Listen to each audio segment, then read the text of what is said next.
Well, great. Well, thank you and welcome, everyone. My name's Chris Ely. I'm the Research Director at GBTA, and I'm joined here with my colleague, Mark. Mark, you want to introduce yourself? Mark Sharoff. I'm a Research Manager. Right. And so we're here today to talk about, just give some high-level overviews, very high-level overviews about one of our most signature, actually, research study that we produce each year called the Business Travel Index. You might have heard it referred to as the BTI.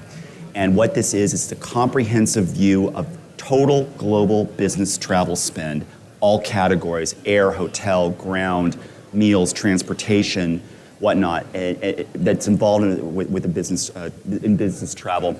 It's our 14th year of doing this study. I don't need to read all this to you, but it's an exhaustive study of about 73 countries, 44 different industries. So we can look in the BTI, which all members have access to say, for example, wow, what does business travel spend in the German automotive industry versus the French pharmaceutical industry? I mean, that level of detail is possible. And so it gives, and we've also incorporated, this is the second year we've done it, we've incorporated some perspective of business travelers themselves and also senior finance professionals, so CFOs, et cetera, around the world, just kind of get their perspective. What do they think about business travel? Where do they think it's going? And so I'm just gonna, we'll just skip over this, but let's just dive into this because we want this to be an interactive question. If you have any questions, raise your hand. We're happy to do this. We want to have a dialogue, and we're going to try and share some perspectives also about like how it can be used, it's been used, and I'd love to hear from you all if you use it. How do you use it? What are some things that you take away from the BTI? So what we're seeing here is that we have just the sort of the history, so to speak, of business travel spend. When we first started it in 2001, earlier, but so here we see how business travel spend. Our high mark here was $1.4 trillion in 2019. That's our benchmark of how far global business travel spend.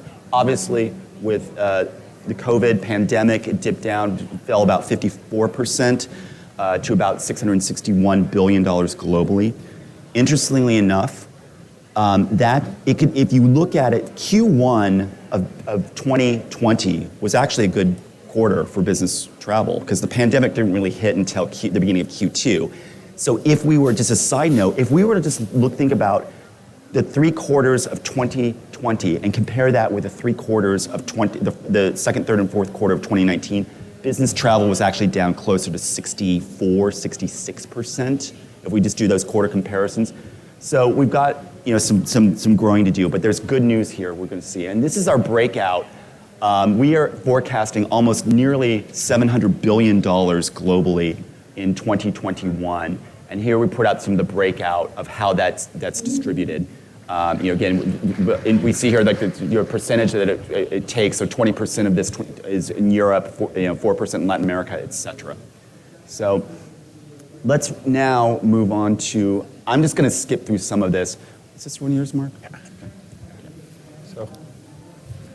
Yeah. So I want to talk about this graph here, and it's sort of busy, so sort of bear with me. And I apologize that the axis sort of got messed up.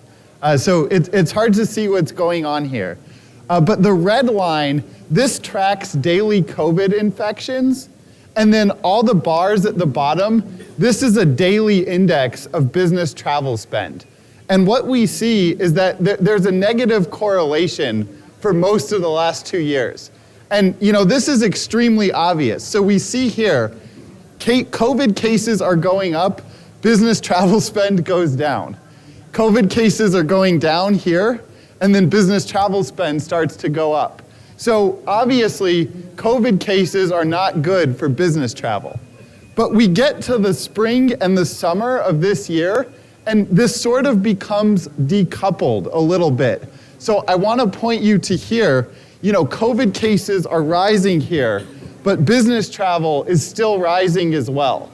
So we're getting to a point in the recovery where daily COVID cases aren't really having the impact on business travel spending that they've had for most of the 2 years. And one of the things that we talk about in the report is how other factors matter again. And we're shifting our attention to macroeconomic factors, inflation, the possibility of a recession, the war in Ukraine. These are all terrible things, but it's sort of nice to be talking about them again because it's normal. You know, it's nice to be beyond COVID, where COVID's the only thing driving it. Chuck. Yeah, so this is the global index and global cases as well. Okay, so let's move on. This is from a different data source. So we do a month, well, it used to be monthly, now it's periodic. But we do a poll of our members where we ask what they're doing with domestic travel and international travel. And if you went back to last fall, you know, what we saw is that, you know, most companies were allowing domestic travel. So 2/3 were allowing domestic travel, even when we were sort of at the beginning of Delta. But, you know, they weren't allowing international travel. And this sort of lingered for a while, and it didn't really change until like the spring or the summer when companies started opening international travel. And where we are now, you know, almost 80% of companies sometimes or usually allow non-essential international travel. So international travel has finally come back, but it really took a while. And the reason for this has to do with policy. So a lot of governments had testing and quarantine rules around travel. So, you know, you go to a foreign country, you have to test when you get there. And if you test positive, you have to quarantine. And then even coming back to the United States, you have to test in order to be able to re-enter the country. And this put a lot of risk on companies. You obviously have travel insurance for your employees, but you don't want someone to get stuck in a foreign country. So GBTA lobbied hard, and we got this reversed in May. And you look at the top 25 markets now, and 22 of them are totally open. So they don't require testing, they don't have any quarantine rules. You're able to come and go, and then if you're an American citizen, you know, you can just come back here without having a negative test. So this is what's really, you know, changed the calculus. But, you know, China is the largest business travel market by far, and it's still closed to all non-citizens. So that's something that we're sort of watching. And then, you know, really quickly, you know, we've been doing this survey as part of the BTI, where we ask people, when will business travel return to what it was before the pandemic? This is of business travelers.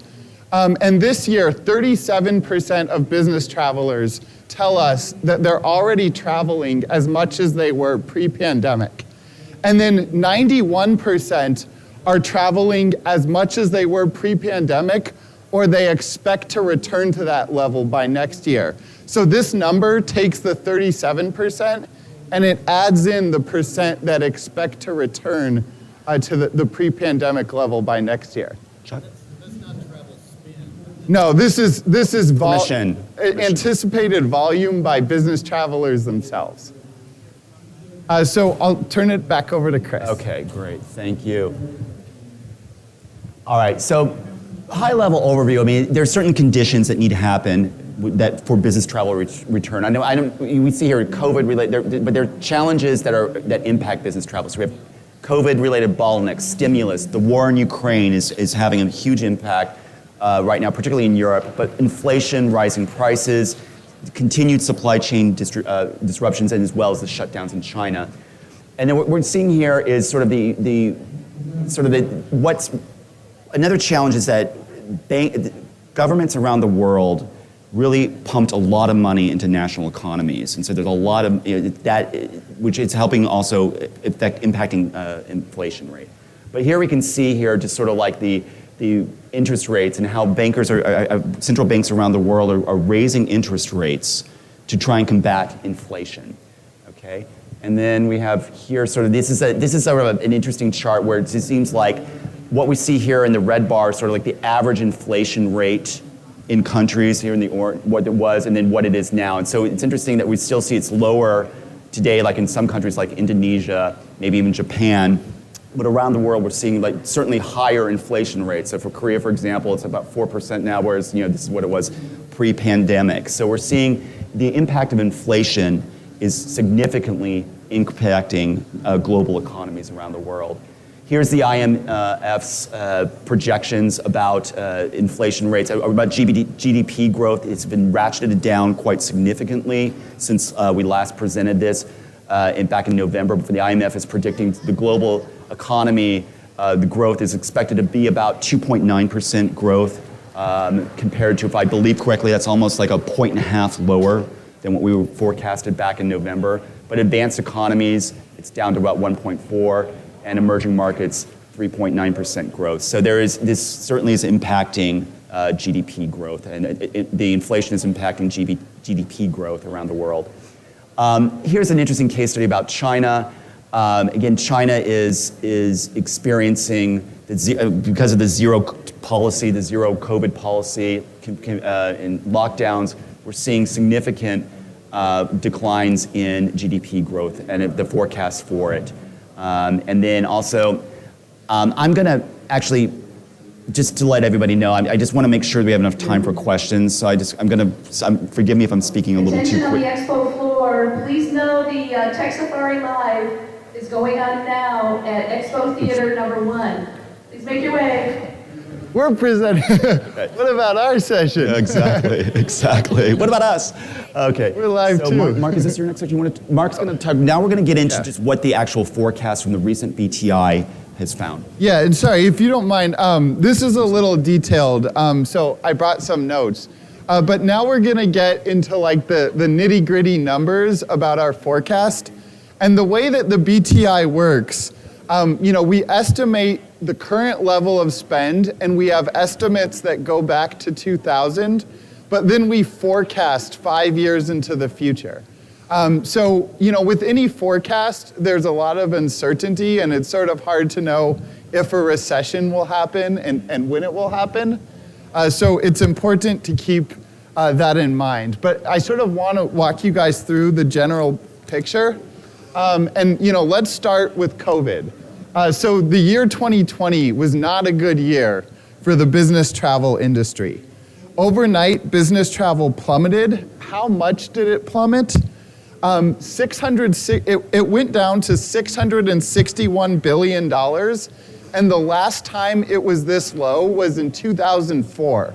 So it wiped out, 16 years of progress, and we're back to the level that we were in 2004. That's where we were here. But then we expected to see a strong recovery last year, and it didn't really happen in the way that we were hoping. So global business travel spend grew 5.5% last year. So at the end of last year, it was at 49% of where it was pre-pandemic. So global spending was about half what it was on business travel. But this year has been an amazing year, and we expect that this will continue for the rest of this year. By the end of this year, we expect that it will grow 33.8% and reach $933 billion. And by the end of this year, it will be about 2/3 of what it was pre-pandemic. So we're really starting to see a strong comeback. And we think this year is the beginning of a sustained recovery that we're hoping we'll have for the next 3 years. So next year, we predict another, really good year, 24.2% growth. But keep in mind, inflation and recession and all those things could really disrupt this. And then, 2024, we expect double-digit growth as well. But then sort of to the end of the forecast, we expect that this will start to moderate. By the end of 2025, business travel will be back to 98% of what it was pre-pandemic, but it will fully recover in 2026. We did this release, and a lot of media attention focused on how we don't predict a full recovery until 2026. But that's because our expectations are lower for the last couple years. But by the end of 2024, we'll be back to 90% where we were pre-pandemic. So I think the next 3 years are going to be pretty strong and we'll claw back a lot of what we lost. And by the end of this, we'll be back, by the end of 2024, we'll be back 90%. Okay, I want to switch gears and talk about some different regions. And the first one is North America. Last year was a pretty good year for North America. Business travel spend grew 20.5%, and North America had a better year than any other region in terms of business travel spending.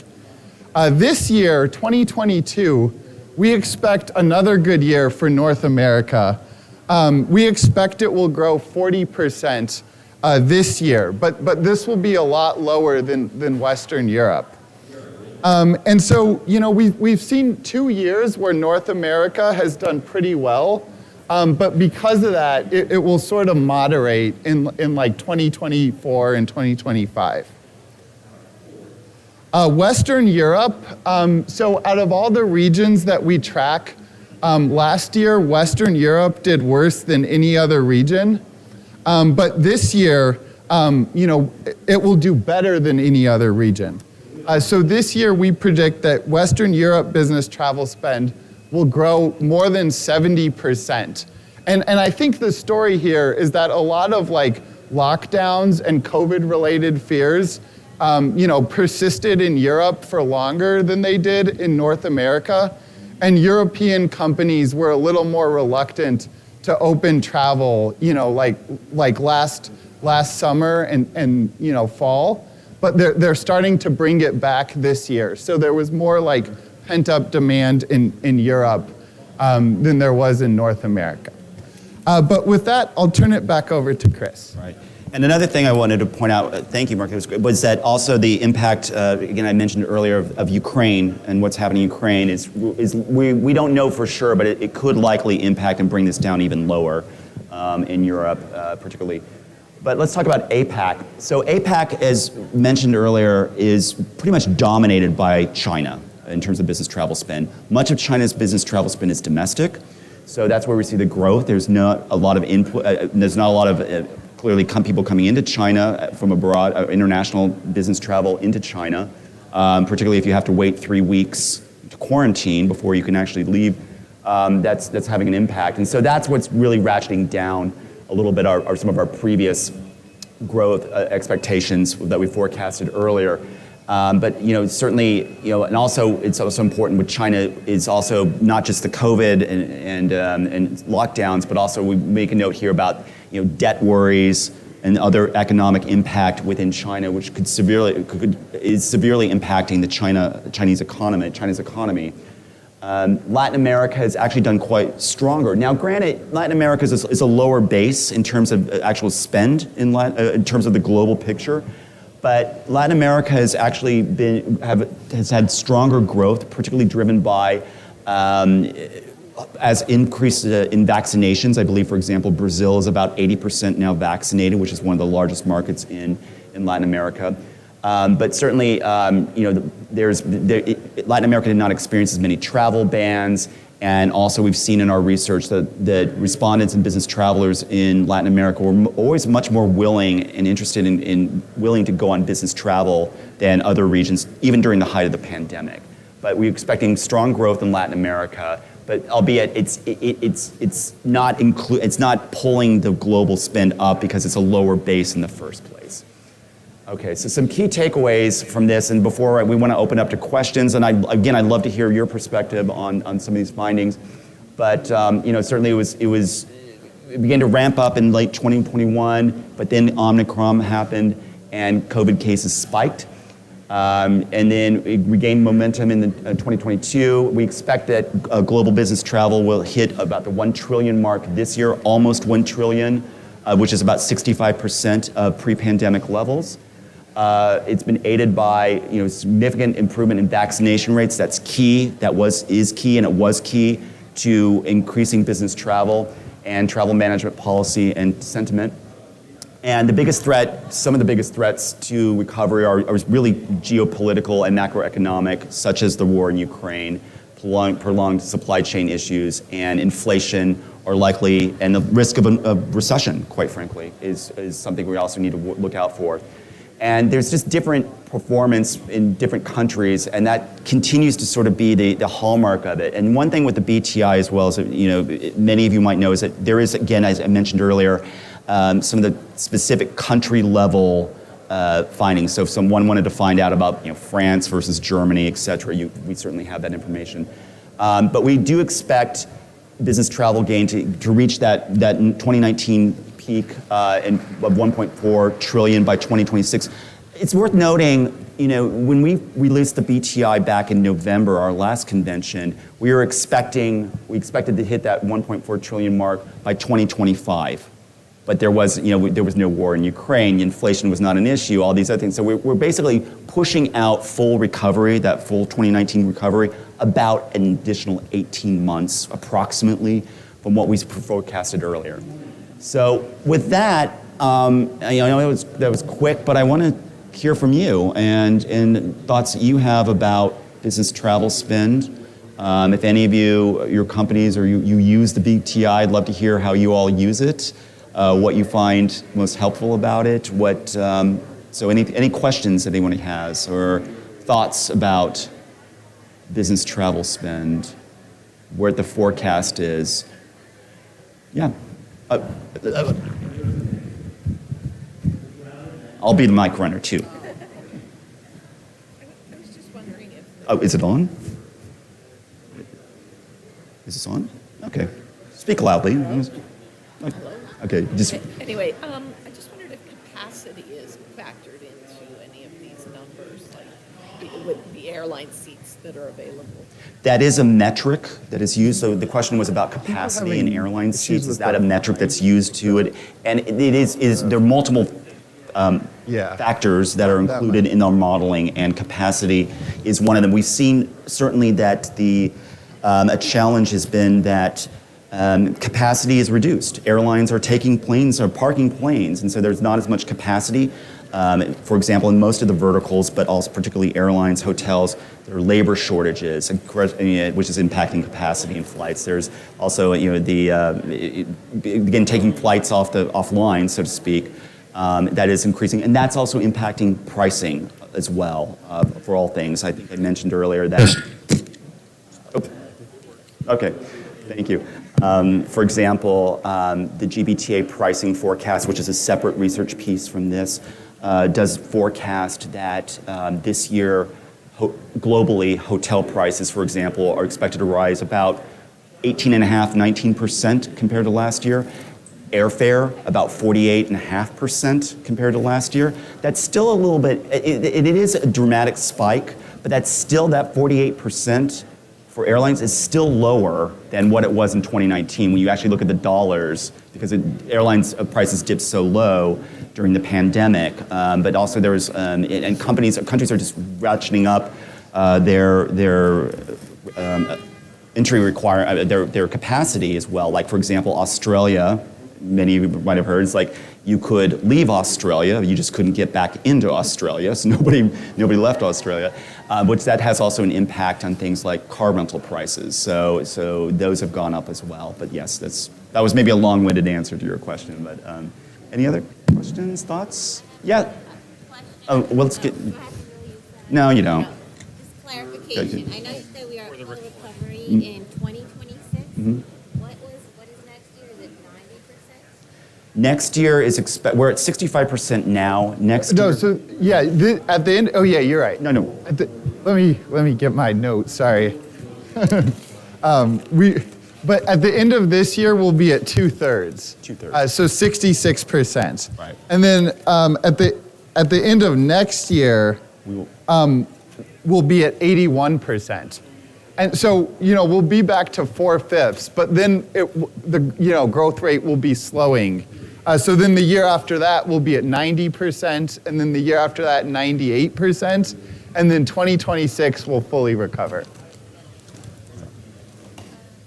I have a question. So, does your forecast include the market inflation price increase? Because I think that what you just mentioned, that the air tickets fare increased 48% compared with last year, right? But your total increase is, for example, 40%. Does that means that we have same trip numbers compared with last year. The increased part is only because of the pricing increase. The pricing, I'm sorry, the pricing is the actual price of the BTI looks at total spend, okay, and not necessarily it does account for inflation in some capacity, but not necessarily the nuances of the pricing. Like it goes up. If I understand your question correctly, it's looking at volume, not necessarily, and then how that volume impacts the spending, the total spend. So there is certainly, it does account for inflation because as prices go up, obviously that does increase. So the volume, it does impact the volume as well. I mean, it accounts for the volume in terms of, there's in some cases there might be less volume but higher spending per se. So that's the total global spend. That metric. Yeah, and also like there's currency effects. So like it doesn't account for like exchange rates. It's denominated like in U.S. dollars. So when you have like high inflation like this, it sort of impacts like spending in other countries in like kind of strange ways. So that's something to keep in mind. Sure. Yeah, sure.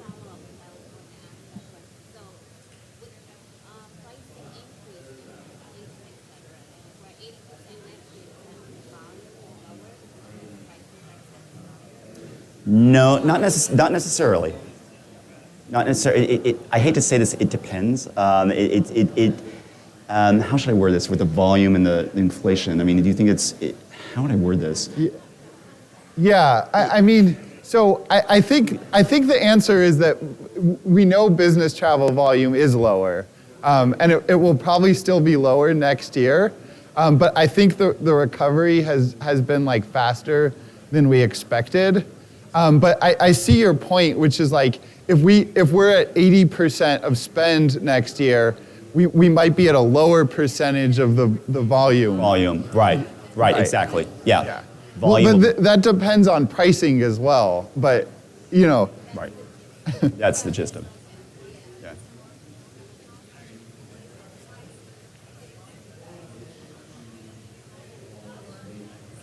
Yeah. Right. Right. It is included. Correct. Yeah. Super. I have a question. We have Chuck in the audience. He has some data as well from a different perspective. So we have like an economics model that we use to do this, but ARC has real data. So does your data sort of fit the same story, or are you seeing something different? Do you want the mic? Oh yeah. I can get it for you. Thank you. Yeah, Mark, the data that we're seeing very much aligns with kind of what you're looking at. We're looking at things like average ticket price, and if I can sort of make a comment on what we were talking about a minute ago, the data that you've got in the BTI is sort of a long-range study, and Chris, as you pointed out, airfares I'm most familiar with are only a few small percentage points above where they were in 2019 so far. So if you look at the pricing over the many years of the study, it kind of normalizes a little bit. You'll see a 2 to 3% aggregate gain, but it's not going to impact the numbers that much in the longer term. So the numbers that we're seeing are very much consistent with the numbers that you're seeing. We've done some recent looking at not only average ticket price, but also international travel by region, and North America, Europe are clearly leading the way. International travel recovery. Latin America is lagging a bit, but coming back. East Asia is just not happening at this point. Even domestic China is still got a long way to go to recovery for all sorts of COVID-related reasons, and the response there primarily in China. But around the rest of the world, we're seeing some pretty good recovery. I did like your point about the 2004 to 2019, and we sort of gave all that up in 1 year. But remember, we're going to get that back in about 5. Yeah. So that's a good point to think about. Yeah. We're going to get close in 2025. Close by just a few $1 million at that 1.4 trillion. Good stuff. Yeah. Really good report. Any other thoughts? How many people have actually looked at the BTI in the past? Chuck, I know, is well aware. Hem is a little familiar with it. But anyway, you've looked at it? Okay, great. I'd be curious, how do you use it? Let's hear, if you don't mind. Thanks, Dan. No worries. So I work for a hotel chain in London. We use it primarily for our forecasting and budget purposes for longer term projections. We have done in the past all the way for the last 5 or 6 years. So yeah, it forms the basis of our budget projections. Business travel. You're familiar with budget projections.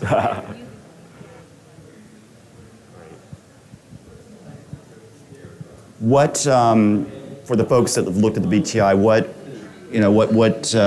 how useful do you find it? I mean, it depends on the user, of course, but like the detail of like the German automotive industry travel spend versus the French pharmaceutical travel spend. I mean, but that's very key for a lot of industries as well to understand where their industry and how they can benchmark it against other industries as well.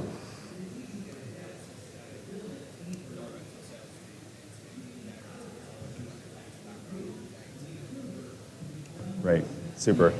Any other thoughts, questions? What? I don't want to end early, but I guess we could end early. But anything else that you all think? Okay, well, thank you all for this. It was great to do. It's sort of a quick recap of the BTI. But again, it's available to all of our members. It's on our website. Feel free to reach out anytime if you have any questions. Happy to help with anything you need. So great. Thank you all very much. Thank you. Thank you.